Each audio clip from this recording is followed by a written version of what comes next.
அதே கபர் இன்னொரு தகவலை சொல்லுகின்றது. அனபைது துல்மா ஃபனவ்விர்னி பிஸ்ஸலாத்தில் லைல். என்னுடைய கபர், என்னுடைய வீடு அது இருள் நிறைந்த வீடு. அந்த இருள் உன்னால் தாங்க முடியாது. அதற்கு நீ லைட் கொண்டு வரணும், லைட் செட் கொண்டு வரணும். அது என்ன? அதுதான் சுபஹுக்கு முன்னால தஹஜ்ஜுதுல இருட்டுல எழும்பி நீ தொழுகின்ற தஹஜ்ஜுடைய தொழுகை இருள் நிறைந்த கபருக்கு அது பல்பாக மாறி உனக்கு பிரகாசம் தரும் என்று அந்த கபரே சொல்லுது. வேறொன்றையும் கொண்டு வைத்து வெளிச்சம் எடுக்க இயலாது. மேலும் சொல்லுகின்றது அனபைது துராப், நான் மண் வீடு. ஃபஹ்மிலில் ஃபிராஷ். எனவே அந்த மண்ணுக்கு மேல உன்னால் படுக்க முடியாது, படுக்க முடியாது, தூங்க முடியாது. நீ விரிப்பை கொண்டு வா. அந்த விரிப்பு என்ன தெரியுமா? அல் அமலு சாலிஹ். நல்ல அமல்களை உலகத்துல செய்துக்கோ, அது உனக்கு விரிப்பாக அமையும். அதுக்கு மேல நீ நிம்மதியாக தூங்கலாம். மேலும் சொல்லுகின்றது அன பைத்துல் அஃபாயி, நான் பாம்புகளின் வீடு. பாம்புகளின் வீடு.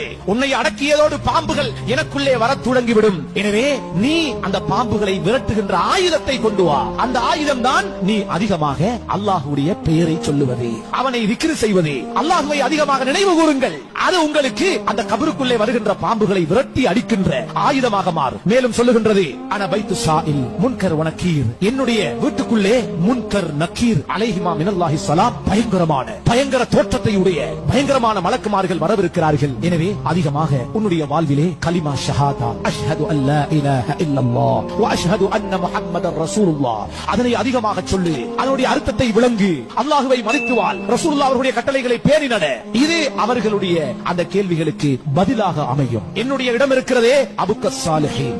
நல்லவர்கள் கூட கபரில் வந்து அழுகிறார்கள். முன்னோர்கள், நல்லோர்கள், சலஃபு சாலிஹீன்கள், சஹாபாக்கள் கபரை கண்டு அழுவார்கள். கபரின் காட்சி நல்லவர்களை அளவைத்தது, உலமாக்களை அளவைத்தது. கண்ணியத்துக்குரியவர்களே, ஹஜ்ரத் உஸ்மான் ரலியல்லாஹு அன்ஹு அவர்கள் மன்னரையை கண்டால் அழுவார்கள். ரசூலுல்லாஹ்விடத்தில் இருப்பீர்கள், நரகத்தை சொல்லுவார்கள், அழமாட்டீர்கள். சுவர்க்கத்தை சொல்லுவார்கள், அழமாட்டீர்கள்.